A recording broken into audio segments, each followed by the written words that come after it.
Today I'm going to tie a pattern that I call the AP Mercury Optimidge. The Optimidge is a pretty popular pattern up there in the Eastern Sierras. Started off there in the trout fitter. I've kind of just tweaked it out a little bit to my liking, as I do to most patterns, kind of giving my own little flavor. So in this case I put a Mercury bead out in front and I tied it up a little bit differently than what is done there by the guys there at the trout fitter. So go ahead and put in my hook of choice for this fly. In this case I like to use a 2499 SPBL Tiemco hook. This is a nice big wide gape, and this is a size 16. Out in front I have a small Mercury bead, which is all it is basically a clear bead with a silver lining. So I'm going to go ahead and tie this pattern up. What I like to do is put a little bit of a gill out in front of this pattern. You can use a lot of different materials for that. You can use ostrich hurl and all kinds of different stuff. What I'm kind of liking now these days is just a little bit of a floral fiber. Floral fiber is kind of a cool material. It gives off tons of light, super shiny thing, and it's really nice. So just kind of go there and nothing too crazy. Just get the floral fiber on, something like that. Now get the bead there, slide it right over, and you got your nice little gills out in front. It doesn't have to be perfect. It's messy, but something like that is kind of cool. And then you just trim down to whatever size you like. That's probably fine. Is there? Good to go. And so now that the gills are on, let's go ahead and tie this pattern up. So what I like to do next is just come in with some gray thread. In this case, I am using a UTC 70 because it is a larger hook, and I'm going to save my nice, really super gutter bra thread for kind of those micro midges, 18, 20, 22s, etc. This pattern I'm doing today, I'm doing a bit of navy blue floss with some small gray wire. And what I like about this pattern is that it does give a nice two-tone effect to your fly. So you can kind of see here I have a dark blue and I have gray. In the end you'll see how all these materials combine to make a nice fly. Give kind of the fish a double look at this thing, a double color. So if they're not taking the blue, maybe they're taking the gray, and vice versa. I do like to use the gray wire rather than the straight white wire for this pattern. I think it gives a nicer color, and the gray wire, in this case, the ultra wire, it's not really too gray. It's not really too white. It's kind of like almost like an off-white, and I do like how that looks. So what I've done now is I've just kind of put a little taper into my body. I think it's looking pretty good. And this is the one little trick that I like to do with this. With this floss, what's kind of cool is once it's tied in, you can kind of see it makes for a nice skinny profile of that fly. I mean, you could have tied two pieces of wire in for almost the same effect, as you're going to see in the next few minutes here. But I like the floss because the floss allows me to have a nice thin body of my fly. So I'm going to come in here now with I have a bit of a rotating hackle plier. Kind of see this little thing I'm going to go ahead and attach the bottom end of my floss there. And all I'm doing is I'm creating a floss rope. Just basically just twisting and twisting and twisting.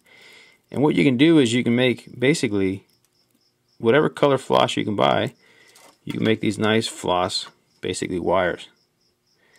What I'm doing now is coming with a bit of a different hackle plier. And just grab that.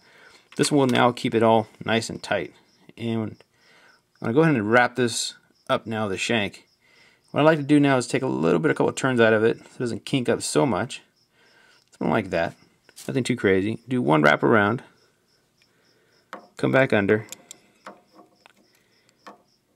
Like that. There we go. Take it back up vertically.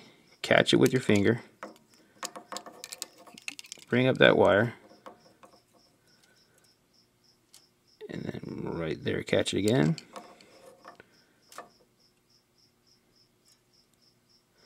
And all I'm doing is I'm taking that up, the shank.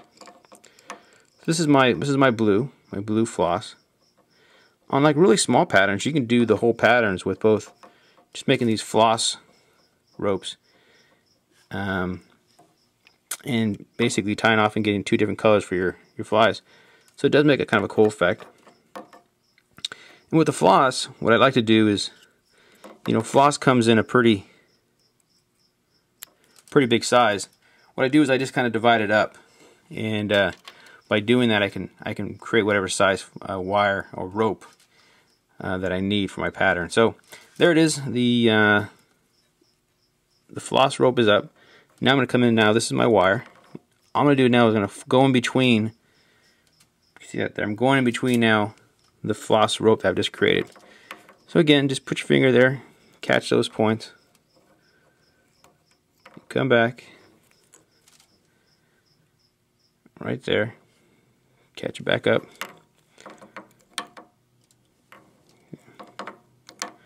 Just going in between the floss rope to the head, something like that. Simply just now going to tie it off. Tie off the wire. I'm coming here now and cut this off. Something like that. Save that other piece of wire there for the next fly. And pretty much you can fish this fly exactly how it is. But I like to do a little bit of a trick. I like to come in here and, not really a trick. It's just basically adds a little bit of a nice break from the head to the body of the fly. All I'm doing, I'm going to get two fibers of pheasant tail. In this case, I do like the color green. I'm going to tie it right behind the bead. Hopefully catch it right, which I think I did. We're good to go. And go ahead, grab my little hackle plier. Couple twists, that's all I need.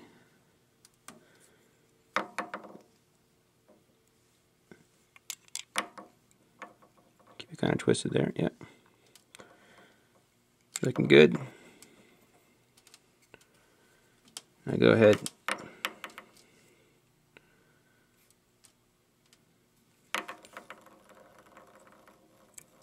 And that's it. So what I have now is I have a two-tone body. I have a navy blue with a gray wire, and I have that pheasant tail hackle or fibers to do the break in the body. And I'm just going to go in here, do a nice little whip finish behind the bead.